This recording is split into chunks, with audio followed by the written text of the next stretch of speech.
व्यवसायातील संख्यात्मक व गुणात्मक वाढीसाठी पुण्यश्लोक अहिल्यादेवी होळकर महाराष्ट्र मेंढी व शेळी विकास महामंडळाच्या भाग भांडवलात लक्षणीय वाढ करण्यात आली आहे। शेळी मेंढी पालन आणि कुक्कुट पालनाला प्रोत्साहन देण्यासाठी 2 नवीन प्रकल्प राबवण्यात येत आहे। राज्याचा मत्स्य उत्पादनात गेल्या 2 वर्षात मोठ्या प्रमाणामध्ये वाढ झाली आहे।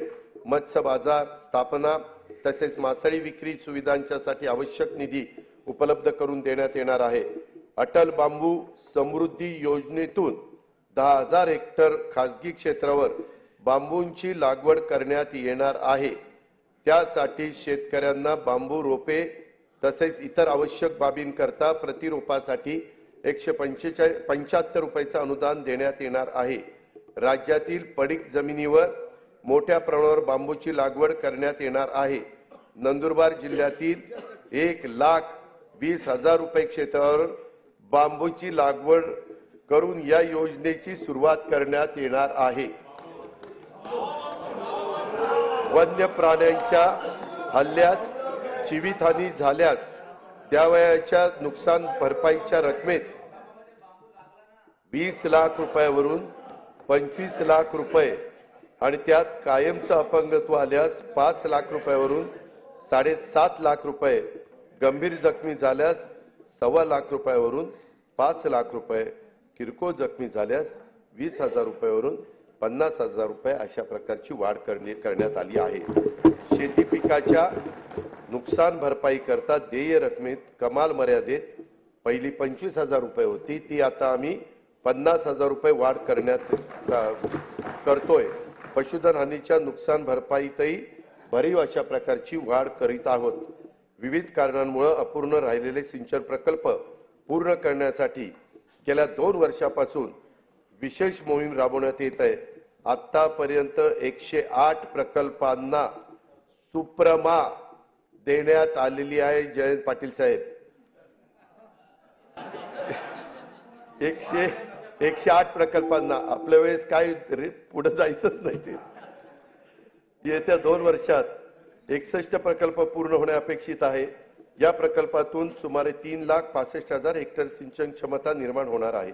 राज्यातील कार्यान्वित प्रकल्पाच्या अपेक्षित आणि प्रत्यक्ष सिंचन क्षमतेतील तफावत दूर करण्यासाठी महाराष्ट्र सिंचन सुधारणा कार्यक्रम हाती घेण्यात येत आहे। या कार्यक्रमातून 155 प्रकल्पांच्या कालवे वितरण प्रणालीची सुधारणा करण्यात येणार आहे।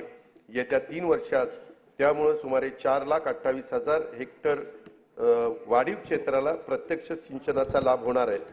अध्यक्ष महोदय, विविध अपूर्ण सिंचन प्रकल्प पूर्ण करणे तसंच प्रकल्पाच्या वितरण प्रणालीतील सुधारणांच्यासाठी नाबार्डकडून 15,000 कोटी रुपयाचं दीर्घ मुदतीचं अर्थसहाय्य मंजूर झालेलं आहे। ते आपण केव्हाही उचलू शकतो आणि हे प्रकल्प मार्गी लावू शकतो। उपसा सिंचन योजनांना वापरल्या जाणाऱ्या विजेचा खर्च कमी करणं तसंच शाश्वत वीज पुरवठ्यासाठी म्हैसाळ जिल्हा सांगली तसेच येथे पथदर्शी सौर ऊर्जा प्रकल्प राबवण्यात येणार आहे।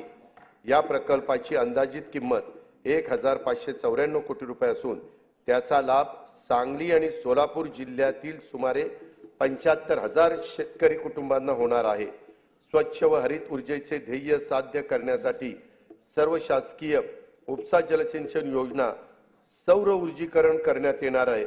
त्यामध्ये जनाई, शिरसाई, पुरंदर या उपसा सिंचन योजनांचाही समावेश आहे।